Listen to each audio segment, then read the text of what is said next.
Hey, welcome to Granny Horse Training. I've got another care video here, and yeah, I got my mask on this time for sure. Um, this is a video about hay, moldy hay, and not feeding it. And geez, what if you're opening maybe your last bale of hay or 2 bales of hay, and well, hopefully you didn't let it get that low, your hay supply. But maybe it's the weekend or something where you can't go to get more hay, yet you've got to feed your horse. And oftentimes in a bale of hay, there'll just be like a section of it that's bad. And has this caked mold, and you can see on this flake of hay, pretty hard to see. I tried to get the light right. I messed around with the camera a couple of times. This side over here is moldy. This side isn't moldy. Now, I'd probably take this whole flake and throw it out because it's so intertwined in it. But I had some flakes earlier that were next to that. I kept pulling off the flakes that were moldy. Okay, I got another one down here. Throwing them in this wheelbarrow. Because, yeah, here's another one. It's got that, you can see it good right here. It's got that kind of off yellowish color. The other side looks good. Right up here is a caked piece of mold. You'll find with these two that the cake mold, it's like a brick. I mean, it's tough. You can't pull it apart. It's tough. It's much different than the tight bales. Like this is Eastern Oregon or Eastern Washington hay I got from the feed store. Premium quality hay and feed in Alaska.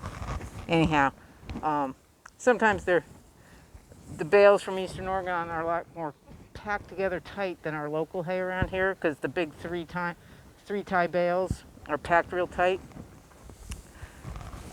So in general, the flakes are a little harder to pull apart, but they're not that hard. That's like a brick. This is some hay I was going through from that bale from an area that wasn't moldy, but I wanted to check it all before I feed it. And you can see the amount of dust that's coming off of this. I don't know if you can see it, but I can see it. Whoa, dusty, dusty. And that dust isn't good for your horse.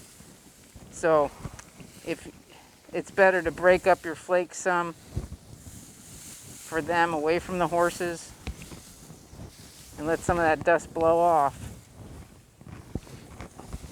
And that way you're also able to check and see was there any more little pockets of mold. Technically, if you found a bale with little bits of mold and like half flakes moldy like that, you'd want to give that whole bale to somebody with some cows or something to pick through, because the cows can pick through around hay. But well, and I think you can hear in the background there Lacey's coughing because the last couple bales I had a little bit of mold in them, and I didn't get it out because I was like, nah, I just filling up my hay bags because I don't like to handle the hay any more than I have to because the amount of dust. Anyhow, she'll hopefully get better in a couple days. If she doesn't, I'll start wetting down the hay, and that'll cut the dust even more. She could also be coughing just from rolling out in the dust in the arena because it's really dusty out there. And so that happens sometimes this time of year. I'll have to keep an eye on her. Cough started yesterday, so it's been 24 hours after with the, and I thought it was because she was choking on her pellets yesterday, but obviously it must be more than that. See, now there's a little spot not coming apart easily that I wouldn't want to feed. Okay. So right there is okay to feed that I put in this bin, but the rest of this is going to get dumped in the field and the cows can pick through it.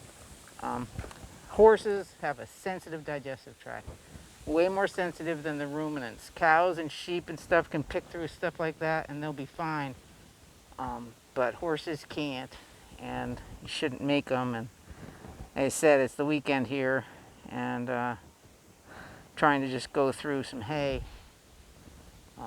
Not that it's not cheap, and you know what? It's not the hay seller's fault, really, because that was just one bale out of 20 bales that I had in a ton that I bought. Maybe there was another bale that was kind of like this, but even your local hay, when you pick it up out of the field, there's occasionally going to be a bale that has some flakes in it that are bad, and you're going to toss them aside, and that happens. Hay fields are not totally uniform. There's areas where the hay is thicker and it didn't get quite as dry, even though where they moisture tested was dry and ready to bale. Well, that little section wasn't, and it got baled up and it started to mold.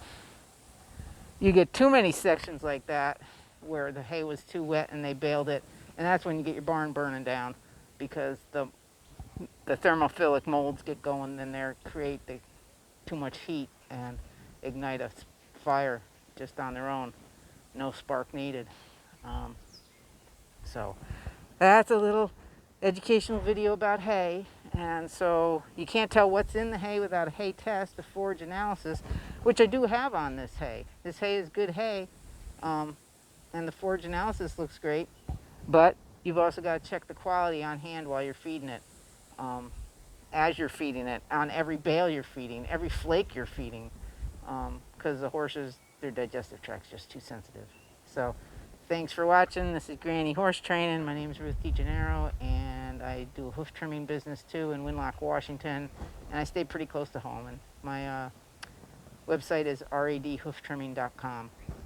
Thanks for watching, and be careful feeding your horses. Bye now.